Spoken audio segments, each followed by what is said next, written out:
greatest stagecoach and railroad highwaymen on the American continent. Denver Tribune, April 19th, 1882.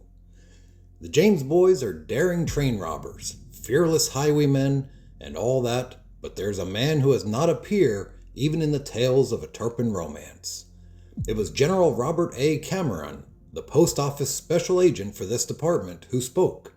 He tilted back in his office chair and held up to view a letter which he had just finished reading. You remember the train robbery which occurred near El Paso about 6 weeks ago, and the subsequent stoppage of a stagecoach near Tombstone, Arizona? Yes. Well, both robberies were enshrouded in mystery, and we were at a loss even to imagine who had committed them. Here I have information which convinces me that the outlaw Dave Rudebaugh, the old-time partner of Billy the Kid, is the culprit. He has again organized a gang of highwaymen. After perpetrating the 2 robberies named, he went into Old Mexico for safety, and there will doubtless remain for some time. Rudebaugh is the most fearless and ingenious criminal that I've ever met, but New Mexico has grown too warm for him.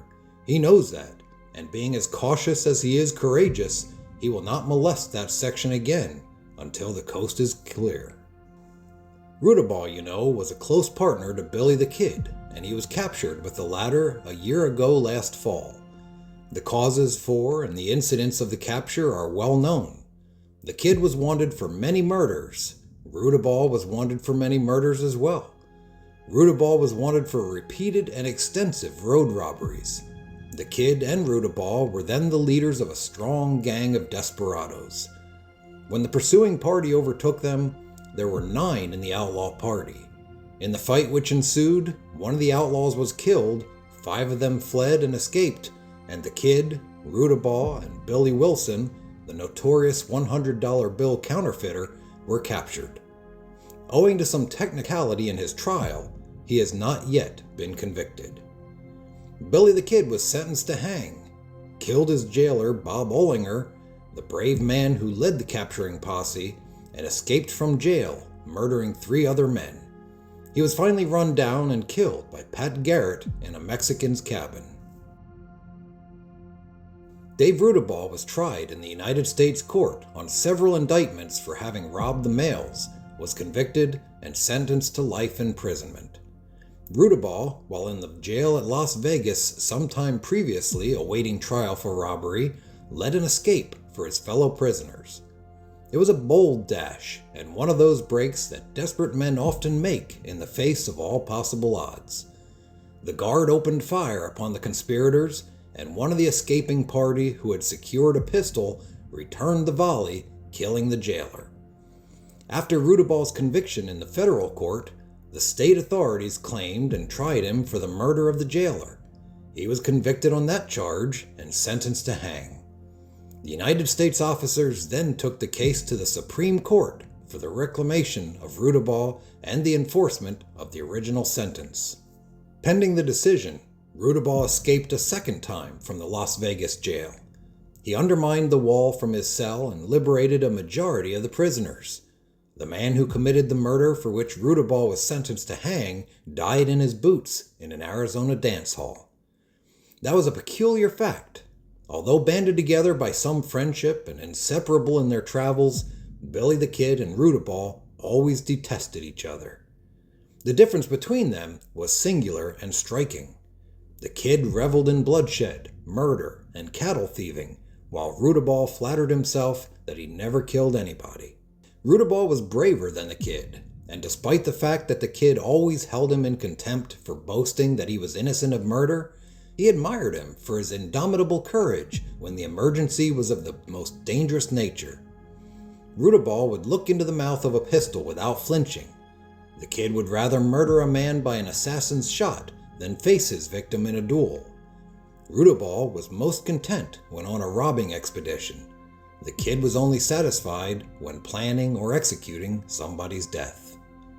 They each detested the outlaw deeds and modes of crime of the other, and yet they stuck together through thick and thin, bonded by that sympathy and admiration which I suppose only hounded outlaws can feel. Is Rudebaugh peculiar in his modes of robbery? Was asked. Oh yes. All mail and highway robbers are peculiar in their system. They all show their earmarks in their work, but Rudebaugh is the most peculiar of them all. When I heard the details of the 2 recent robberies, I divined in a moment that Rudebaugh had committed them. In the first place, he never robs a passenger on either a stagecoach or a railroad train. His great weakness is express matter, and then incidentally, he takes the mail. He stops a stagecoach with the boldness of a desperado. Again, he never shoots at or otherwise attempts to intimidate passengers. He orders them to sit still and remain quiet while he superintends the securing of the express and mail. No matter how many or how efficient his assistants, he does not permit them to engage in the details of a robbery. From stopping the horses and interviewing the driver and passengers to breaking open the treasure box or mail sacks, he's usually unaided. These are peculiarities that cannot be charged against any other highway robber that I know of. What is Rudebaugh's record? It would fill a volume.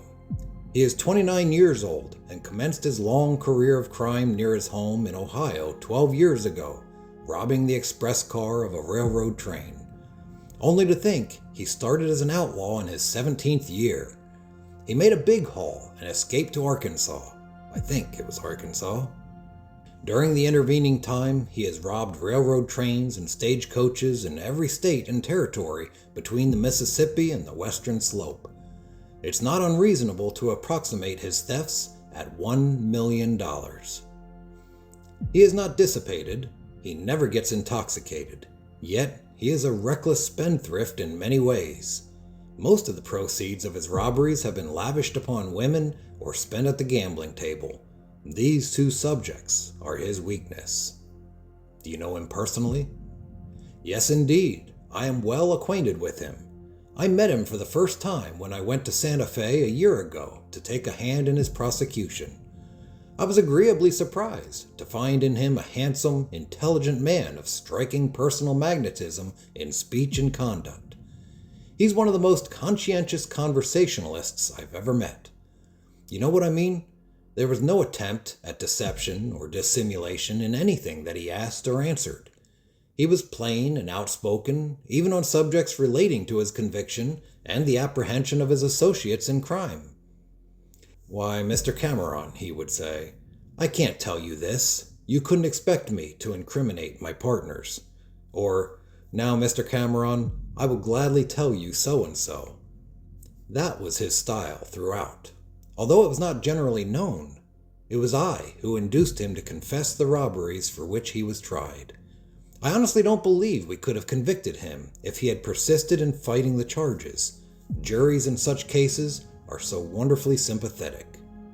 Now, ordinarily, we find that even when we make a case of mail robbery or a companion crime so plain and evident that the prisoner will break down and confess, the jury has been against conviction until the confession has been made.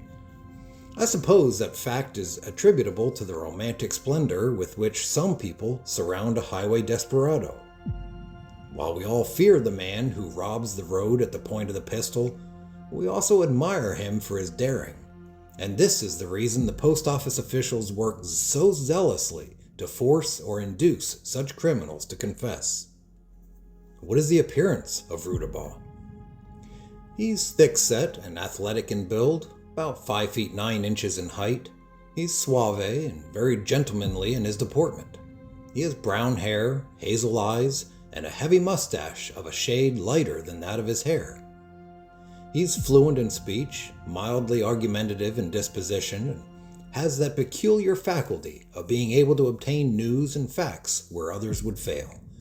This is a faculty which he uses advantageously in his search for express news on railroads. He is as brave as a lion and a natural-born organizer.